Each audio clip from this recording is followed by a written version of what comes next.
So, wonderful people of YouTube and America, after scouring the interwebs, specifically the cesspool that is Twitter, I came across this little gem of a video with Congresswoman Lauren Boebert grilling the crap out of the FBI, ex-Twitter, about censorship and government collusion. And I'm sorry about my voice, it's a little under the weather, but enough about me, let's get into it. Mr. Roth, while at Twitter, how many meetings did you have with the FBI? I couldn't say for sure, but I would More say than 10? That's a More reasonable than 20? estimate. I couldn't say for sure. More than 50? That seems a bit high. Many meetings with the FBI. Well, we know how many FBI agents worked at Twitter while you were there? I don't believe any active FBI Former agents. FBI agents. How many worked there while you were there? I'm aware of perhaps 2. Well, we know of at least 9 because they started the BU group chat, BU for Bureau. BU for Bureau. Well, hell, they should have just called it the G-Man Group. How many of y'all have changed jobs and had 9 fellow workers quit and follow you to that new job? I mean, it's possible, but speaking from my own experience, I can only think of one person, and that one person I've been friends with since high school, and I'm still friends with. 9 agents? That doesn't sound like a small group of friends all skipping into Twitter. It sounds more like a Green Beret team sent in to turn Twitter into a puppet for the FBI.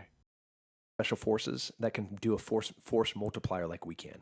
You can take 12 of us, you can drop us in Venezuela, leave us there for 6 months, and we probably overthrew the government and placed the president, the new president, in place and running the economics, the power plants, the commerce, transportation. Now, Mr. Roth, did the FBI ever ask you to share information like users' communication data without going through proper legal channels? No, they did not, and I would have refused if they had. That's correct. I see that you denied Agent Chan's request for access to Twitter's data feed. What's sick isn't that you would deny it, it's that the FBI would even ask you for the private data of American citizens without going through legal channels of the law. What she just said there is massive. An active FBI agent asks for the personal information of an American citizen without going through the proper channels, i.e. subpoenas and search warrants. That's a straight up violation of the 4th Amendment. And we're only 9 seconds into this video and I've already heard of one law broken. You know, a law the government is sworn to uphold, and at least one agent seems to think it's okay to break an oath and stomp on your rights. Wow.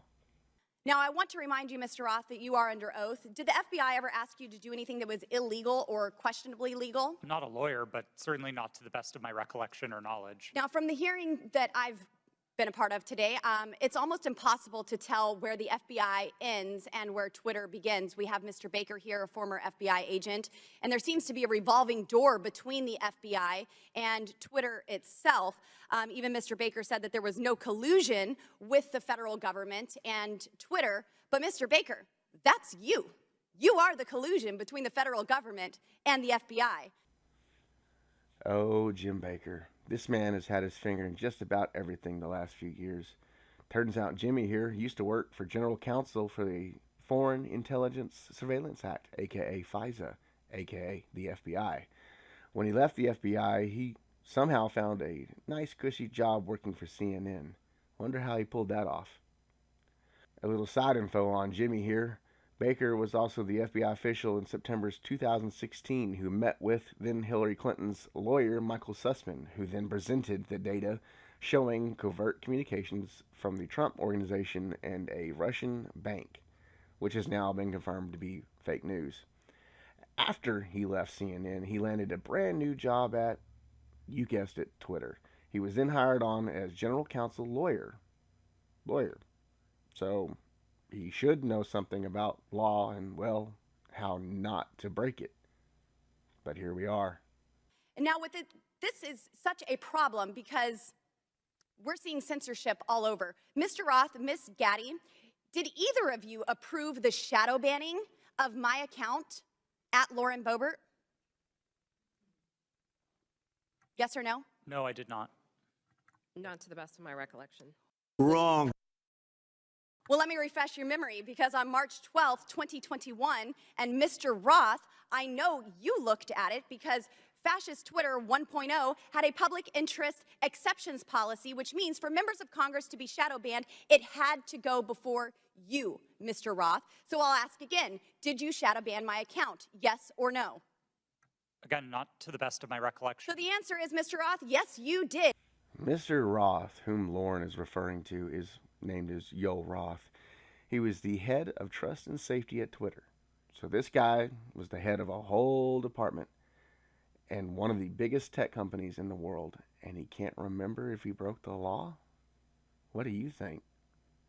Either way, he's either overpaid for his management skills, or he was completely complicit in a government overreach silencing a member of Congress. Mr. Roth here, by the way, has not only allowed, well, let's just say child abuse, not to get banned from YouTube, to stay on Twitter, but Roth also seems to promote it. It's amazing to me, Mr. Roth, as the head and trust of safety at Twitter, your ability, or should I say inability, to remove child porn. Now, here's something that disgusts me about you. In your doctoral dissertation entitled Gay Data, you argued that minors should have access to Grindr, an adult male gay hookup app. Minors? Really? You know, Elon Musk took over Twitter and he banned 44,000 accounts that were promoting child porn. You permanently banned my Twitter account, but you allowed child porn all over Twitter. Just the guy you want running a trust and safety division, eh? I found out last night from Twitter staff that you suppressed my account for this tweet. It's a freaking joke about Hillary Clinton being angry that she couldn't.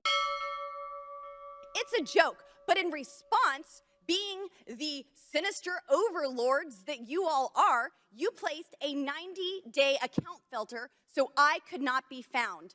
And now we see here that Twitter staff said the visibility filter on my account excluded me from top searches, prevented notifications for non-followers, and much more.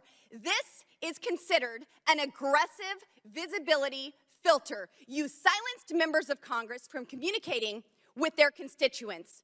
You silenced me from communicating with the American people over a freaking joke.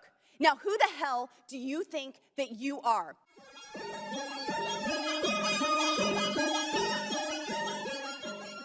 By the way, that's a First Amendment violation.